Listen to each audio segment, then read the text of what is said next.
I'm Will Beck. I went to Columbine High School. I was a sophomore during the shooting there, and I live in Utah now. I had 4 tests that I had to take, and so that was like a really stressful day for me, and I was very focused on it. I had a moment where I felt inspired to pray, and so I stopped and I said a prayer and thanked God for helping me get through my test, and it was just like a really peaceful moment. And after the class got out, I went and met my friend at his locker, and then we met up with a couple other friends, and then we went downstairs into the cafeteria, and then we walked through the cafeteria into outside, and that's where we ate lunch, this one little spot every single day. So we were talking, joking around, and I heard fireworks or firecrackers going off, and so I thought, hey, it has to be a senior prank, let's go see what it is. Got up and take a couple of steps, and I see the shooters on the hill very clearly, in their trench coats. And then one of the very first things that I saw was a guy a few feet away from me get shot. And he immediately dropped to the ground. He started screaming, and they shot him again, and it was just happened so quickly, but it was like terrifying. I froze for a second, and then I went back through that same door. It was like going from a war zone to like this place of like normalcy. Everyone was just still talking, having lunch, nobody knew what was going on, and everyone was still happy. And the first person I saw was Mr. Sanders, and he was my track coach. He's also the girls' basketball coach at the school. And I stopped and I just told him what was going on. There was a shooting outside. And I told another guy that was on my basketball team, hey, there's a shooting, and he's like, BS, you're not. And I'm like, I am not joking, And a lot more people started to flood in through these doors, where it was like, people were like, what's going on? And then that feeling of kind of like normal high school was disappearing. And I had this thought, I need to go hide. It's going to be a very quick ordeal, because all the other shootings that happened were like 5 minutes. Somebody came in, they shot, and then it was over. So I was like, I'm going to go miss it. And I ran to a bathroom that was behind where the kitchen was at. And I was there with a couple of friends, and we stood on a toilet. And we were like, hey, if we stand on this, maybe they won't see us if they come in here. But it'll probably be, over quickly. And so we're standing in there, and I need to pray. And so I stopped and I prayed, and I asked God to help get me out of there safely. And I also prayed that He would help my sister, Mary. And I didn't know where she was at. She was in the cafeteria, but by that point it was like chaos, So before my prayer was over, I heard like a bomb go off, and it shook everything. And then I heard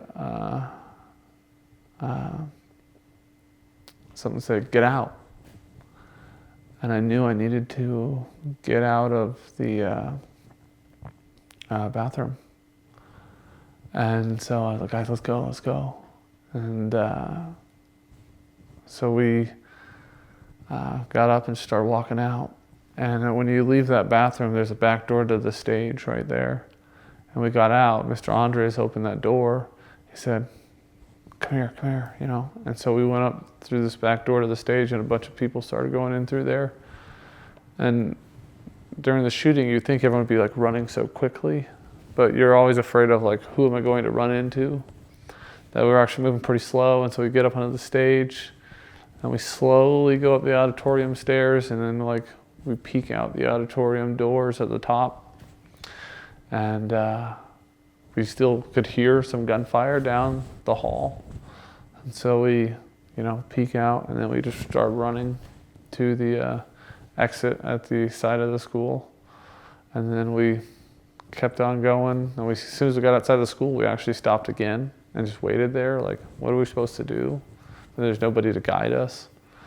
And we're like, man, we just need to get out of here. Like, what if they come shoot us here, And so we ran to an apartment complex down the street, and somebody there called the police. I called my mom and told her what was going on.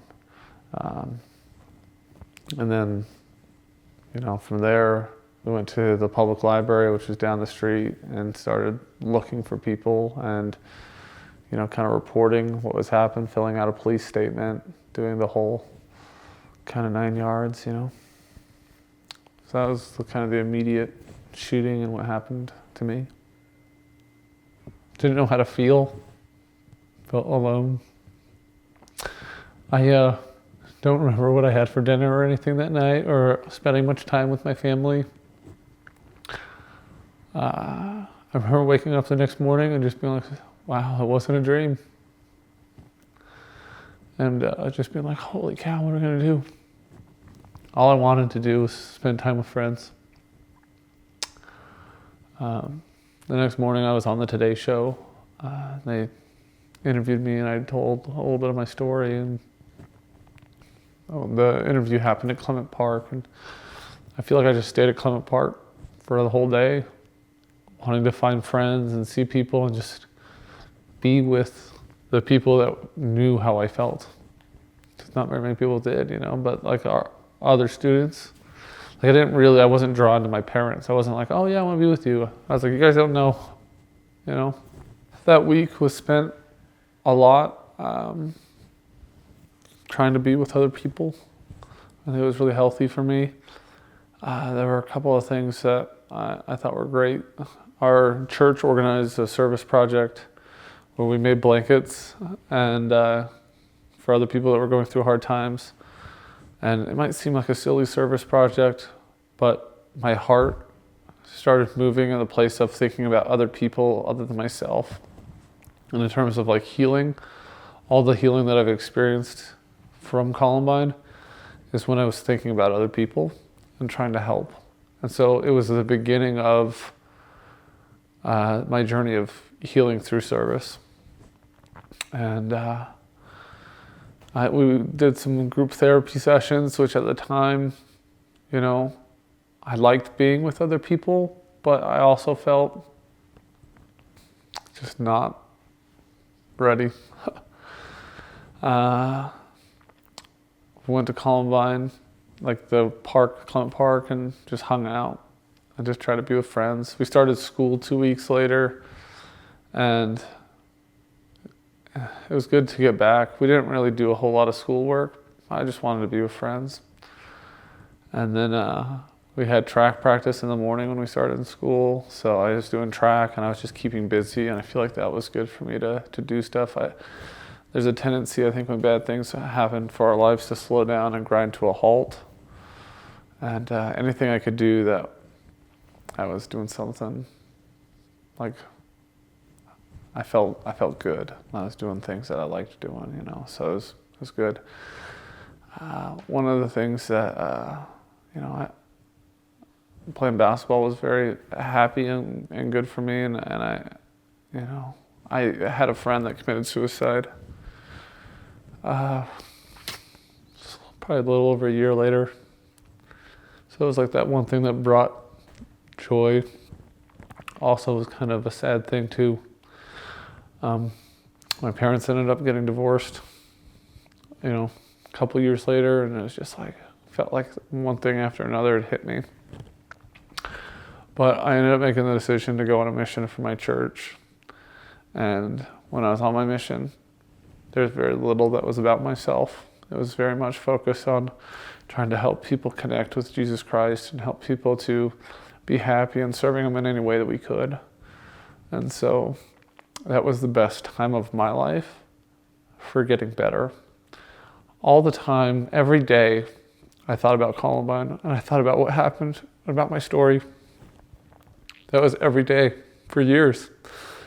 And when I went on my mission, something changed where I didn't think about it all day, every day. It didn't come to me all the time. And I still think about it a lot to this day, but it doesn't dominate my day. And it doesn't dominate my life. I might think about it once a week or something, but what didn't define me anymore after that. And so that opportunity to serve and think about other people is really what helped me to feel better. I did meet with a counselor 4 or 5 times, and it was helpful to an extent. I mean, it's tough when you're a 17-year-old boy. And that's when I started meeting with counseling, was a couple years later, to recognize the need for help. And then to have somebody who's older than you, who hasn't been there, to be like, well, let me tell you, I know how you feel. It's like, so for me, it was a little trickier. It was just trying to find my own solution for what made me happier. And frankly, I made a lot of mistakes along the way. I think sometimes there's we look for happiness in the wrong places, and whether it was girls or friends or parties or whatever,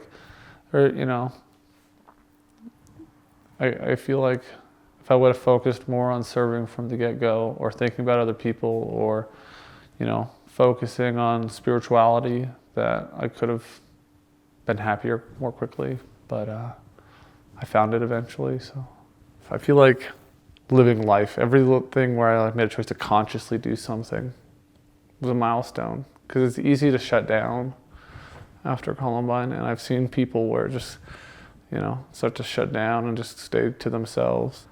I think things that we did that were helpful in healing, recovering, just going out, being part of the world. I'm a big time extrovert, so I feel like I need that. Might be different for others, but talking about it. I've told my story about Columbine probably 1,000 times, and it's still raw and emotional for me. But when I tell it, I feel a little bit free and just kind of at peace with it. It's part of my story. It is part of who I am. But I've made a choice to still live. To not let it make me afraid. I think for me, spirituality has been a big part of my process as well. I feel great healing from when I have the scriptures in my life on a daily basis, and I read and I study.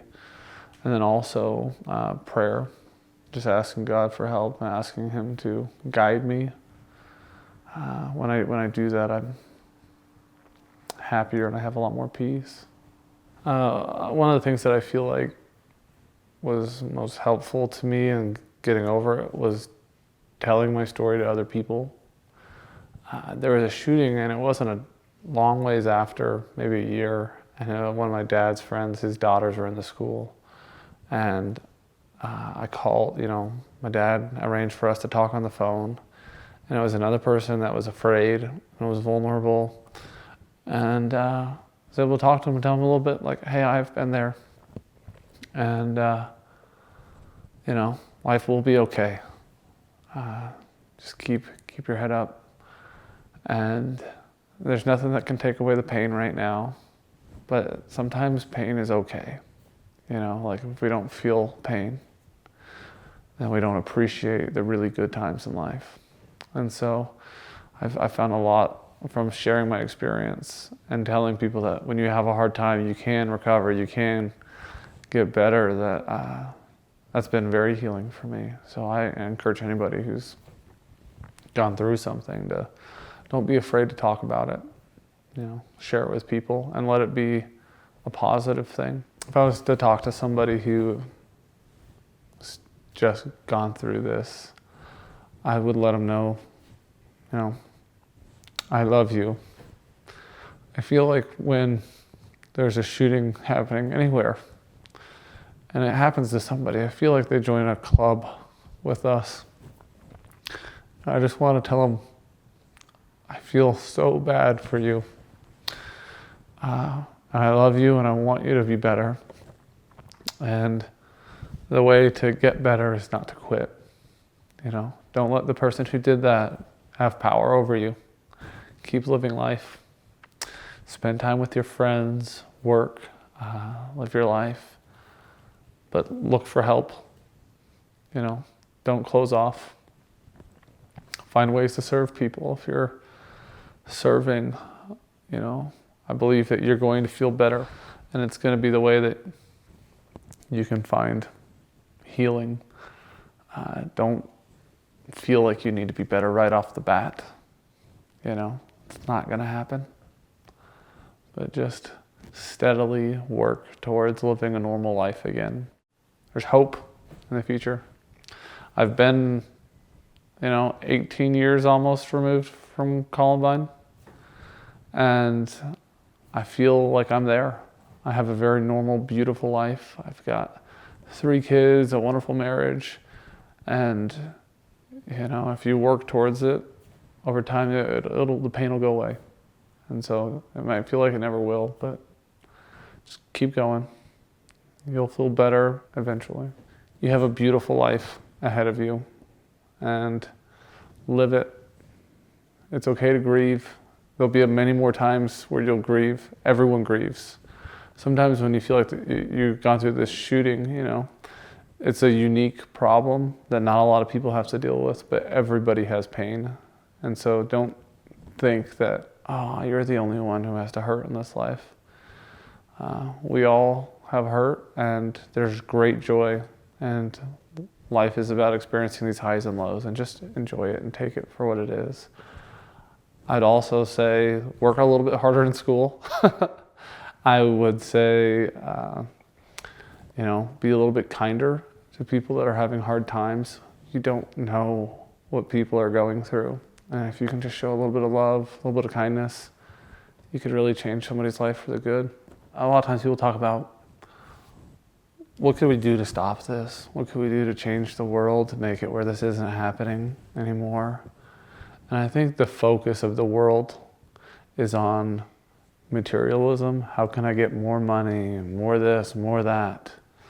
And the goals that people set in life isn't like, hey, I want to be happy, or I want to be kind, or I want to be loving. It's, I want to have this big house or that, and I feel like the most important things in this world are having a great family.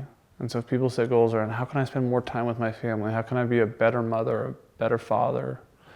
The world would become a better place. How can I be a better friend? And if we focus less on stuff and more on people and teaching people values and morality, I think that's what is making the world not as good of a place.